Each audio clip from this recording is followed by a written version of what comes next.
Next on AM 1480 WLEA, The Amy McManus Show. Welcome to the Amy McManus Show on AM 1480 WLEA. Once again, you can listen live, WLEA.net. Had some interesting things happen this past week in the state senate. The finance committee, State Senator Kevin Parker from Brooklyn, went on a little rant. It was not pleasant. Here's some of what he had to say. You don't understand the fact that there are, and no one admit to the fact that there is racism and there is discrimination happening daily in this state and in this country and in your city and in Brooklyn and everywhere. He went on to defend himself, to defend his position by calling his colleagues white supremacists the following day on the radio. You know what's interesting about this Kevin Parker guy is not so much that he blew up and went on for several minutes.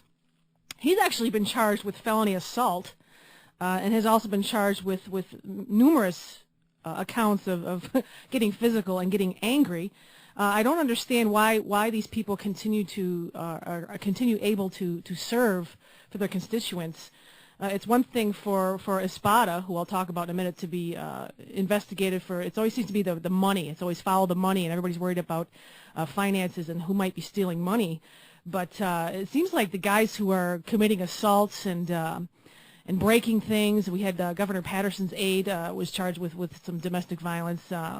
If you can't trust these guys to keep their hands to themselves, I'm not sure you can trust them to do much of anything else. Parker was charged with felony assault last year. He did $1,000 in damage to the car of a New York Post photographer who just snapped a picture of him, and he smashed his camera and his car. An aide filed charges against Parker a couple of years ago as well, claiming he pushed her during an argument and smashed her glasses onto her face. 2005, he was accused of punching a traffic agent in the face. The charges were dropped after he agreed to take anger management classes. That was back in 2005. I'm thinking, I don't know if that would be an out-of-pocket expense or if that would be official medical expense that our taxes would pay for. But that was in 2005. I'm thinking Kevin Parker did not succeed in those anger management classes. Also in the state senate, we have new charges coming against Senator Espada for this management company that he has called Comprehensive Community Development Corporation, also known as Soundview. What he was doing was he was receiving state and county grants to run this workers program to train workers in various positions. Usually they were janitorial, and there was all this funneling money back and forth between the different organizations, including his health clinic there. He made about $1.3 million on this program. Personally made $1.3 million. The problem with it, well, the people he was hiring, he was basically paying them $1.70 an hour. $1.70 an hour, working 40 hours a week, doing such thing as mopping floors, etc., and then pocketing the rest, the equivalent up to the minimum wage. He was pocketing the rest. Now, granted, he is accused. He has not been found guilty of these charges, but his signature is on all those checks.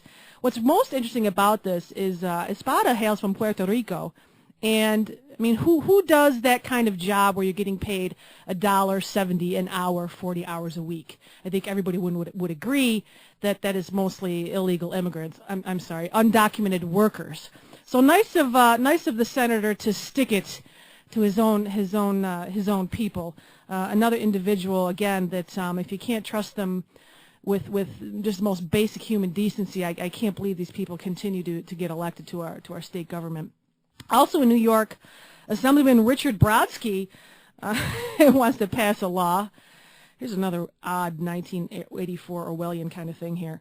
It sounds nice when you look at the face of it, but it really bugs me.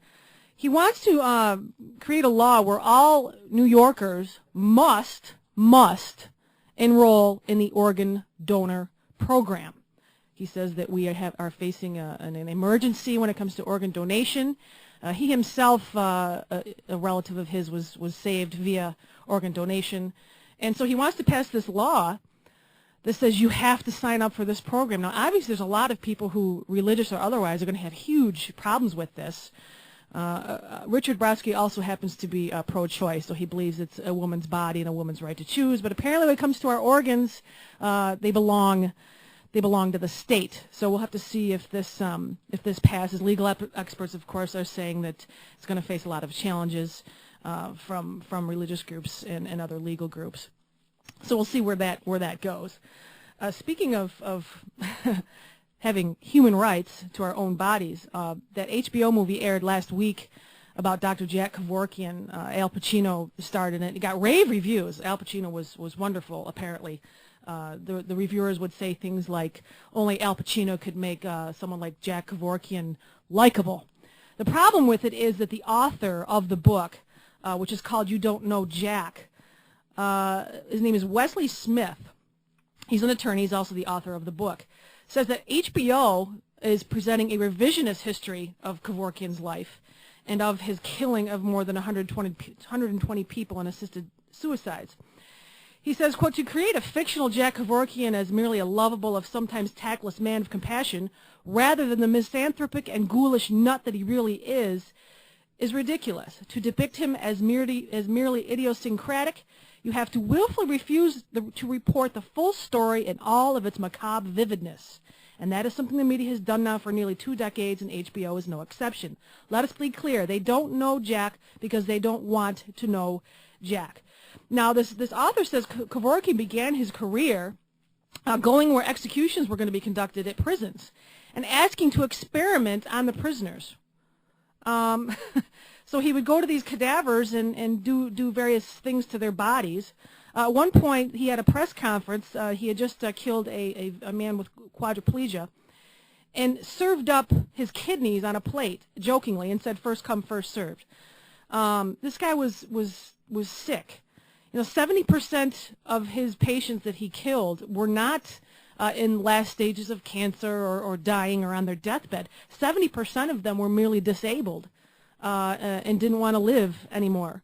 Likewise, activist Janet Good, Susan Sarandon plays her in the movie, she had pancreatic cancer and she became an ally of Dr. Kevorkian. Well, he killed her as well, but upon autopsy, she was not even close to terminal stage pancreatic cancer. She was at about stage 2. So it's interesting how HBO, it's not surprising, but they're taking this man's life who just was obsessed with death and obsessed with killing and turning him into this kind of strange little old man who was just, full of all this mercy and compassion. He himself, Kevorkian, in this biography said, if I had a son like me, I'd kill him. I was flighty, I was irascible, I was hard to raise, and I pity my poor parents. He also said he never married because he didn't believe that any woman would be able to put up with him. He also said he could never remember any names of the people he killed. So he loves these people so much, and he had all this mercy and compassion for them and wanted them to have choices, but he could not recall any of their names. So HBO, great job, as usual, painting. I think history will show that what a horrible human being this man was, but they're going to paint him as this friendly little old guy who people just appreciated. So you've been listening to the Amy McManus Show on AM 1480.